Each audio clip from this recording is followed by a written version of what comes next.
സഹോദരന്മാരെ, കേരളത്തിൽ ഒരുപാട് മതസംഘടനകളുണ്ട്.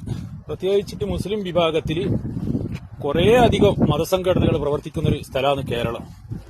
എന്നാൽ ഈ ഇലക്ഷൻ പ്രഖ്യാപിച്ചതിന് ശേഷം ഈ മതസംഘടനകളൊന്നും അവരവരുടെ പ്രവർത്തനവുമായിട്ട് മുന്നോട്ട് പോകുന്നത് കാണുന്നില്ല.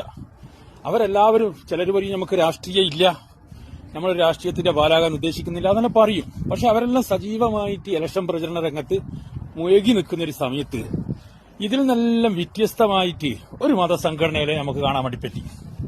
അതാണ് ബഹുമാനപ്പെട്ട കാന്തപുരം ഉസ്താദ് നേതൃത്വം നൽകുന്ന SYS സുന്നി യുവജന സംഘം എന്ന് പറയുന്ന ആ പ്രസ്ഥാനം. ആ പ്രസ്ഥാനം ഈ ഇലക്ഷന്റെ തിരക്കുകളും ഒച്ചപ്പാടുകൾക്കിടയിൽ അവർ ചെയ്യുന്നത് 850ഓളം പാവപ്പെട്ട പെൺകുട്ടികളെയും ആൺകുട്ടികളെയും കൂട്ടി അവരെ കല്യാണം കഴിപ്പിച്ചു കൊടുക്കുക. ഒരു സമൂഹ കല്യാണം.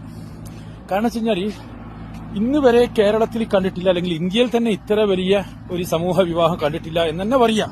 ലോകത്ത് എവിടെയെങ്കിലും നടന്നതാന്ന് പറയാൻ കഴിയില്ല. 800 കുടുംബങ്ങളെയാണ് അവർ കൂട്ടി യോജിപ്പിക്കുന്നത്. അതിന്റെ പ്രവർത്തനവുമായിട്ട് അവർ മുന്നോട്ട് പോവുക. അവർക്കിടെ ഇലക്ഷനിൽ ആര് ജയിച്ച് ആര് തോറ്റാവുന്നു അവർ നോക്കുന്നില്ല. അവർ ആ വോട്ട് സമയത്ത് അവർക്ക് രാഷ്ട്രീയമുണ്ട്. ആ വോട്ടിന്റെ സമയത്ത് അവർ പോയിട്ട് അവർ ആദ്യം മുതലേ പറയുന്നത് നമ്മളെ സഹായിക്കുന്നവരെ നമ്മൾ തിരിച്ചു സഹായിക്കും. ആ നയനിലപാടിന്റെ കൂടെ അവരങ്ങ് പോകുന്നു. അതിന്റെ കൂടെ അവർ സംഘടനാ പ്രവർത്തനം സജീവമായിട്ട് മുന്നോട്ട് കൊണ്ടുപോകുന്നു. ഒരു ഇലക്ഷൻ ആണെന്നല്ലോ നമ്മൾ ഈ രാഷ്ട്രീയ പാർട്ടിയുടെ വാലായിട്ട് അവർക്ക് വേണ്ടുന്ന ഇതൊന്നും ആക്കിയിട്ട് നടക്കുക എന്നുള്ള ചിന്തയിലല്ല. ഇതാണ് ഒരു മതസംഘടന.